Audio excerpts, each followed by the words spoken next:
अस्सलाम वालेकुम नाज़रीन। पिछली किस्त में जूलिया ने काई कबीले के बच्चों को अगवा कर लिया था, जबकि बच्चों को तलाश करते हुए जारकुताई और आयगुल को अहमद का जूता मिला था। इस किस्त के आगाज़ में जारकुताई और आयगुल अहमद का जूता लेकर कबीले में पहुंच जाते हैं। सरदारी खैमे में उस्मान जैसे ही एक तीर चलाने लगता है तो बाहर से जारकुताई अंदर आने की इजाज़त मांगता है। अंदर आकर जारकुताई अपने सीने पर हाथ रखता है और उस्मान को अहमद का जूता दिखाता है। उस्मान जूते को देखकर सोच में पड़ जाते हैं तो जारकुताई कहता है, ये जूता हमें जंगल में मिला है हजूर। इसके बाद जारकुताई जूता उस्मान को दे देता है तो उस्मान जूते को गौर से देखते हैं। जारकुताई कहता है, जिस रास्ते पर यह जूता पड़ा था वो रास्ता बेल्जिक किले की तरफ जाता है। जाहिर है कि बच्चों ने हमारे लिए जूते को निशान के तौर पर छोड़ा है। ये सुनकर उस्मान खड़े हो जाते हैं और जारकुताई को जूता देते हुए कहते हैं, सिपाहियों को तैयार होने का कहो, हम रोगतोस की तरफ जा रहे हैं।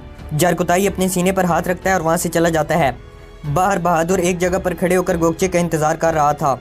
कुछ देर बाद गोगचे वहाँ आती है और गुस्से में बहादुर से कहती है, जब मैं खैमे में दाखिल हुई तो मलन खातून ने अपनी बात रोक क्यों दी थी बहादुर? क्या वो मुझसे कुछ छुपा रही हैं या वो मुझ पर शक करने लगी हैं? बहादुर कहता है, मलन खातून ने मुझे तुम पर नज़र रखने का कहा है। गोगचे कहती है, तो मलन को मुझ पर शक हो गया है और ये सब तुम्हारी वजह से हुआ है बहादुर। आह मेरी कम अकली, तुमने और सोने ने मुझसे धोखा कर डाला। बहादुर गोगचे को हौसला देते हुए कहता है, गोगचे फ़िक्र मत करो, मैंने मलन खातून से बात की है। मैंने उनसे कहा है कि गोगचे आपका बहुत ख्याल रखती है और गोगचे आपके साथ ऐसा कुछ नहीं कर सकती। बहादुर गोगचे से कहता है, इसीलिए तुम पुरसकून रहो। गोगचे कहती है, मैं कैसे पुरसकून रह सकती हूँ बहादुर?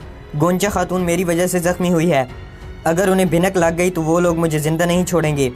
मामूलात बहुत बिगड़ चुके हैं बहादुर, तुमने मुझे धोखा दिया है।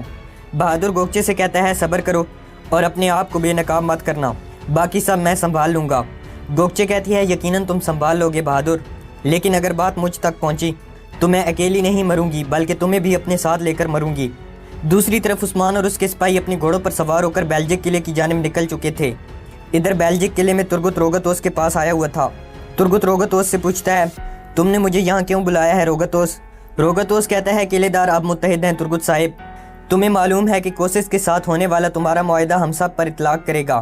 तुर्गुत कहता है, ऐसा ही है, असल बात की तरफ आओ। रोगतोस एक तरफ जाते हुए कहता है, हमारा काफिला बिथिनिया में दाखिल होने वाला है और उसमें तमाम किलेदारों का सामान मौजूद है और हमारे मुआहदे के मुताबिक काफिले की हिफाजत तुम्हारी जिम्मेदारी है तुर्गुत। सामने आने वाले चाहे तुर्कमान भी हों, तुम उनका डट कर मुकाबला करोगे। तुर्गुत कहता है, वादा मेरे लिए नामूस है रोगतोस, जब तुम चाहो काफिला किले में होगा। ये कहकर तुर्गुत जैसे ही वहाँ से बाहर निकलता है तो सामने से उस्मान और उसके सिपाही आ जाते हैं। उस्मान तुर्गुत को रोगतोस के किले में देखकर हैरान हो जाता है और फिर तुर्गुत के पास आकर पूछता है, तुम इस किले में क्या कर रहे हो तुर्गुत साहिब? तुर्गुत कहता है, मैं यहाँ अपने कबीले के लिए तिजारत कर रहा हूँ। ये कहकर तुर्गुत अपने सिपाही कोतान के साथ वहाँ से चला जाता है। उस्मान किले के मरकज़ी हाल के दरवाजे को धक्का देकर खोल देते हैं, जिसकी वजह से दरवाजे पर मौजूद सिपाही नीचे गिर जाते हैं। एक बजंतीनी सिपाही आगे बढ़कर उस्मान को रोकने की कोशिश करता है तो उस्मान उसका हाथ पकड़कर हाथ को मरोड़ देता है। इसी दौरान बाकी बजंतीनी सिपाही भी वहाँ पर पहुँच जाते हैं और वो उस्मान को अपने नेज़ों के साथ घेर लेते हैं। उस्मान बजंतीनी सिपाही को छोड़ देता है और फिर रोगतोस का नाम लेता है। रोगतोस कहता है, तुम यहाँ किस लिए आए हो उस्मान साहिब? कहीं तुम तुर्गुत साहिब के साथ हमारी तिजारत रोकने के लिए तो नहीं आए? उस्मान गुस्से से रोगतोस को खामोश करवाते हैं और फिर आहिस्ता आहिस्ता रोगतोस की जानिब बढ़ने लगते हैं। बजंतीनी भी अपने नेज़ों के साथ उस्मान के गिर्द घेरा तंग कर लेते हैं। उस्मान रोगतोस की जानिब बढ़ते हुए कहते हैं, मैं तुम्हें तुर्क बच्चों को अगवा करने का अंजाम बताने आया हूँ। तुम्हें उन कुत्तों का अंजाम बताने आया हूँ जिन्होंने मेरे कबीले पर हमला किया और मेरे बहुत सारे सिपाहियों को शहीद किया। उस्मान रोगतोस की जानिब बढ़ते हुए कहते हैं, अपने खिलाफ उठने वाले हाथ काटना हमारी आदात में से है और अपनी तरफ उठने वाली तलवार तोड़ना हमारी रवायात में से है। रोगतोस के सामने पहुंचकर उस्मान अपने दोनों हाथ फैलाकर कहते हैं, ये पत्थर के किले और किले बंद सिपाही, इनमें से कोई भी तुम्हें मेरे गज़ब से नहीं बचा सकेगा और मैं तुम्हारे सिपाहियों के सरों से अपने लिए सीढ़ी बनाऊंगा। रोगतोस कहता है, अपने साथ कुछ भी होने पर मेरे किले में आकर इस तरह तुम मेरा एहतसाब नहीं कर सकते। तुम्हारे बच्चे मेरे पास नहीं हैं। मेरे सिपाहियों के बीच में ध्यान से बोला करो उस्मान। अब सोचो तुम यहाँ से कैसे निकलोगे। ये सुनकर उस्मान अपने दोनों हाथ फैलाते हैं और फिर रोगतोस के बिल्कुल करीब आकर कहते हैं, अगर तुम्हारे अंदर इतनी बहादुरी है तो हिम्मत करो। अगर तुम्हारे अंदर हिम्मत है तो तलवार को म्यान से बाहर निकालो। उस्मान कहता है, तुर्क तलवारों से ज़्यादा ताकतवर हैं और भेड़ियों से मुख्तलिफ नहीं हैं। मैं अर्तुरुल गाजी का बेटा सरदार उस्मान हूँ। चलो शाबाश, हिम्मत करो।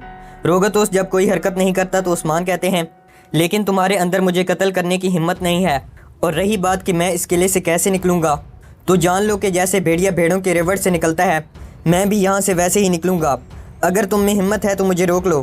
یہ سن کر روگتوس اپنے سپاہیوں کو عثمان سے دور ہو جانے کا کہتا ہے۔ روگتوس کا حکم ملتے ہی سپاہی عثمان سے اپنے نیزے اور تلواریں ہٹا لیتے ہیں۔ عثمان غصے میں روگتوس کو ایک نظر دیکھتا ہے اور پھر وہاں سے جاتے ہوئے 2 سپاہیوں کو دھکا دے کر نیچے گرا دیتا ہے۔ اس کے بعد عثمان بڑی آسانی کے ساتھ مرکزی ہال سے باہر چلا جاتا ہے۔ عثمان کے جانے کے بعد روگتوس اپنے تخت سے نیچے آتا ہے اور کہتا ہے، عثمان تمہیں میں نہیں بلکہ وہ ترک بچے قتل کریں گے جن سے تمہیں بڑا پیار ہے۔ جب وہ پکے ٹھکے مسیحی بن جائیں گے تو تمہارے سامنے آ کھڑے ہوں گے اور تب میں دیکھوں گا کہ تم اس طرح کے بڑے بول کیسے بولتے ہو۔ میں تجسس کے ساتھ اس وقت کا منتظر ہوں عثمان۔ کائی قبیلے میں بوران گونچے کے ماتھے پر ٹھنڈی پٹیاں رکھ رہا تھا۔ گونچا بوران کا نام لیتی ہے تو بوران کہتا ہے، میں یہی ہوں گونچا۔ گونچا پانی مانگتی ہے تو بوران گونچا کو پانی پلاتا ہے۔ بوران گونچا کو بخار چیک کرتا ہے اور پھر کہتا ہے، تمہاری حرارت اس طرح کم نہیں ہوگی گونچا، مجھے کمرال ابدال کے پاس جانا چاہیے۔ یہ کہہ کر بوران جیسے ہی وہاں سے جانے لگتا ہے تو گونچا بوران کا ہاتھ پکڑ کر بوران کو روک لیتی ہے اور کہتی ہے، مت جاؤ بوران، میرا وقت آ چکا ہے۔ یہ سن کر بوران رونے لگتا ہے اور کہتا ہے، ایسا مت کہو گونچا، یہ ٹھیک نہیں ہے۔ گونچا کہتی ہے، بوران مجھے اپنے حقوق معاف کرنا، میں آپ سے بہت پیار کرتی ہوں بوران۔